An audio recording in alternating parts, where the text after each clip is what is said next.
Now जैसे कि आपको बताया कि देश की नई एजुकेशन पॉलिसी आ चुकी है, the national education policy 2020। Now इसके अंडर वेरियस टॉपिक्स हैं। फॉर एग्जांपल फॉरेन यूनिवर्सिटीज़, इसके अलावा जो 6% है हमारी जीडीपी का, अब ये खर्चा जाएगा ऑन एजुकेशन।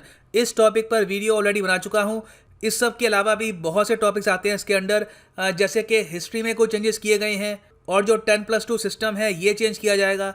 तो हर टॉपिक पर डेडिकेटेड वीडियो आपको मिलती रहेगी, क्योंकि ये जो टॉपिक है it is quite big for just one video. तो इस पर्टिकुलर वीडियो में मैं आपको बताऊंगा कि अभी के लिए जो एग्जिस्टिंग 10+2 स्कूल का सिस्टम है, जिससे मोस्ट प्रोबेबली आप गुजरे हैं, मैं गुजर चुका हूं, इसको कैसे रिप्लेस किया जाएगा विद 5+3+3+4 सिस्टम। बहुत कुछ आपको जानने को मिलेगा, बहुत ही डिटेल्ड इन्फॉर्मेशन मैं आपको दूंगा। So a lot to know, a lot to discuss as always. But before we begin, go to Google Play Store, download the study IQ education app और यहाँ पे आप परचेज कर सकते हैं हमारा फ्लैगशिप UPSC कोर्स, जिसके लिए EMI ऑप्शन अवेलेबल है। And don't forget to subscribe to Study IQ and press the bell icon. Now सबसे पहले एक बहुत ही इंपॉर्टेंट बात मैं आपको ये बता दूं कि जो नेशनल एजुकेशन पॉलिसी 2020 है, ये हमारे देश की बस तीसरी एजुकेशन पॉलिसी है। इससे पहले हमारे देश में एजुकेशन पॉलिसी आई थी इन 1968 और 1986, और इस बार जो एजुकेशन पॉलिसी बनी है इसमें बहुत सी जगह से सलाह मशवरा लिया गया है। सरकार के हिसाब से the consultation process involve nearly 2 lakh suggestions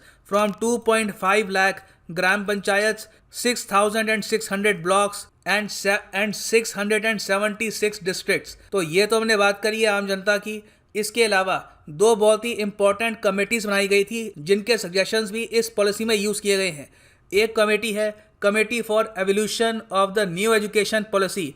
ये कमेटी बनी थी मई 2016 में under the chairmanship of late Shri TSR Subramanian. और दूसरी कमेटी है committee for the draft national education policy. ये कंस्टिट्यूट की गई थी under the chairmanship of eminent scientist Padma Vibhushan doctor K Kasturirangan. तो इन दोनों कमेटी से जो रिकमेंडेशन है ये सौंपे गए सरकार को, और उसके बाद जो सारे रिकमेंडेशन है फ्रॉम पीपल, फ्रॉम कमेटी, इन सब को जोड़कर नई एजुकेशन पॉलिसी बनाई गई। और मैं आपको ये बता दूं कि कस्तूरीरंगन साहब, जिन्होंने हेड किया था एक कमेटी को जिसने हेल्प किया है इस पूरी पॉलिसी को फॉर्म करने में, इन्होंने ये कहा है कि एक बहुत ही मेजर शिफ्ट किया गया है इस पॉलिसी में कि 10+2 सिस्टम खत्म कर दिया जाएगा। इसको रिप्लेस करेगा 5+3+3+4 सिस्टम। अभी के लिए जो एग्जिस्टिंग एकेडमिक स्ट्रक्चर है ये यहाँ पे आपके सामने है, और ये आपके सामने है नया एकेडमिक स्ट्रक्चर। नाउ जिस एकेडमिक स्ट्रक्चर से आप गुजरे हैं, मैं गुजरा हूँ,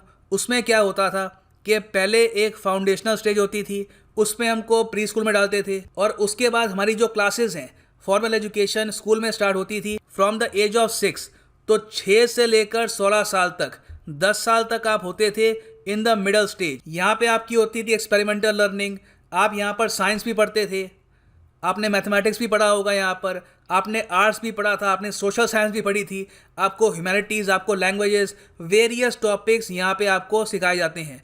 फिर उसके बाद बिटवीन द एज 16 to 18 आपको एक स्ट्रीम चूज करनी होती थी, कॉमर्स, साइंस, आर्ट्स, और फिर 2 साल तक आप एक पर्टिकुलर स्ट्रीम को ही स्टडी करते थे।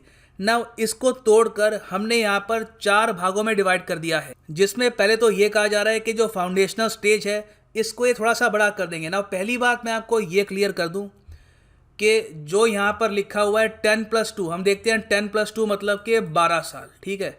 फिर हम पढ़ते हैं 5+3+3+4, तो ये तो सब हम अगर ऐड करें तो ये तो हो गया 15।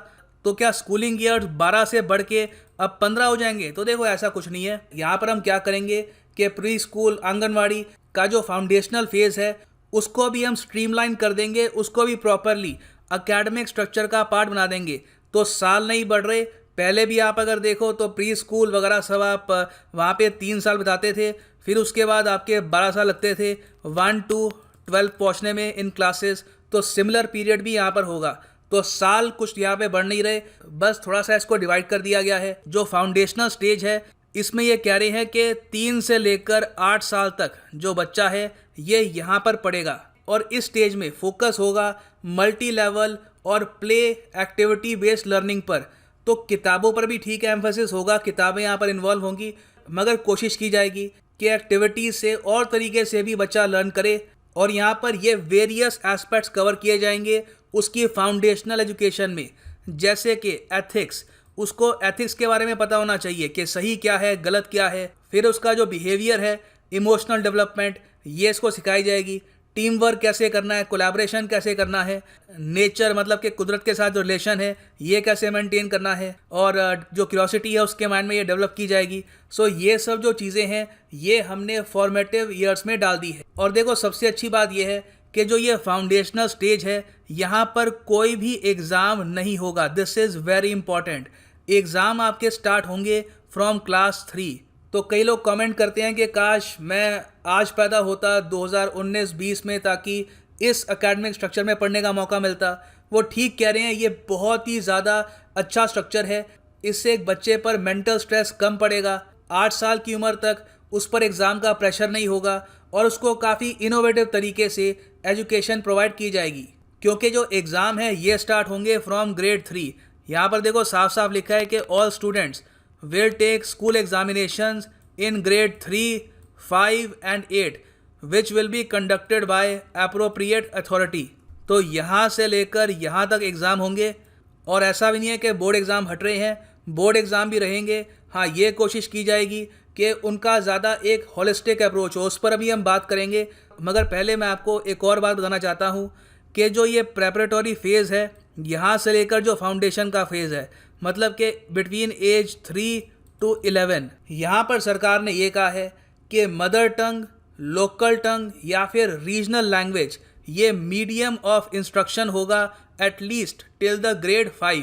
तो मतलब कि कोई भी भाषा स्टूडेंट पर इम्पोज नहीं की जाएगी। तो इसका मतलब ये है कि इंग्लिश पर जो बहुत ज़्यादा एम्फेसिस होता है, हम देख रहे हैं कि अर्बन एरियाज़ में, प्राइमरली सिटीज़ में हम देखते हैं कि प्री स्कूल से ही इंग्लिश पर जोर होता है और इंग्लिश ऑलमोस्ट बच्चे पर इम्पोज कर दी जाती है from a very young age.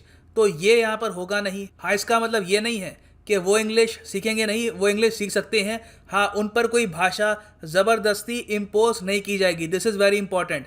अब ये देखो, एक कॉन्ट्रोवर्शियल निर्णय है। कुछ एजुकेशन एक्सपर्ट्स यहाँ पर ये कह रहे हैं कि इंग्लिश को प्रमोट करना चाहिए।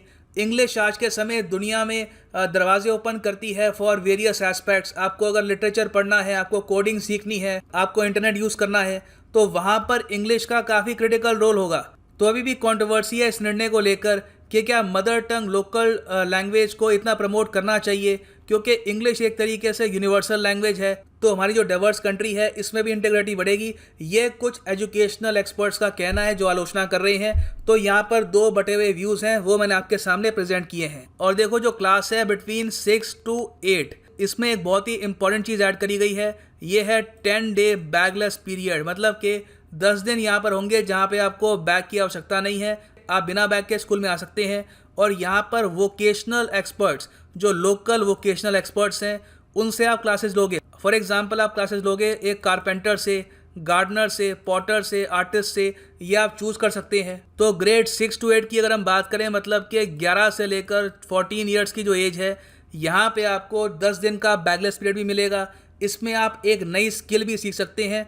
तो ये भी एक यूनिक फीचर है। फिर उसके बाद जो सेकेंडरी स्टेज है, जहाँ पर आती है क्लासेस 9 to 12। देखो, यहाँ पर जो बोर्ड एग्ज़ाम्स हैं वो रहेंगे, वो ख़त्म नहीं हो रहे।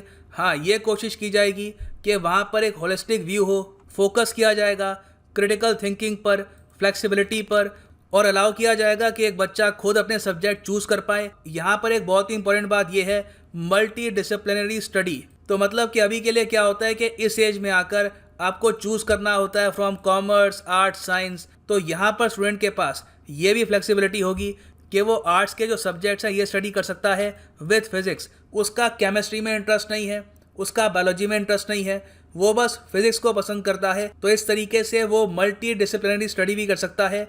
ये भी देखिए एक बहुत ही इनोवेटिव तरीका है स्टडी करने का। ये इससे पहले हम देख चुके हैं इन कंट्रीज़ लाइक यूएस। वहाँ पर कोई फिक्स स्ट्रीम नहीं होती। आप इस एज तक before college multi disciplinary study कर सकते हैं टू इम्प्रूव योर थिंकिंग। और एक और बात यहाँ पे मैं मेंशन करना चाहता हूँ कि बिटवीन क्लास 9 to 12 यहाँ पर फॉरेन लैंग्वेजेस को भी इंट्रोड्यूस किया जाएगा। तो मतलब कि स्टूडेंट्स जर्मन, फ्रेंच, स्पेनिश ये सब भी सीख पाएंगे। इसकी ऑप्शन भी पूरे देश में अवेलेबल होगी। और ये सब जो चेंजेस हैं ये आसानी है कि इमीडिएटली इसी साल इम्प्लीमेंट हो जाएंगे। इम्प्लीमेंट होने में हो सकता है कि अभी 1 से लेकर 2 साल लगे, क्योंकि इसमें काफ़ी इंटीग्रेशन भी चाहिए होगी। मगर मैं जानना चाहूँगा कि आपके हिसाब से जो ये सिस्टम में चेंज हुआ है, क्या ये सही है, या आपको लगता है कि 10+2 सिस्टम ही बेहतर था? आप लिख सकते हैं इसके बारे में in the comment section below. Thanks for listening and as always God bless you all.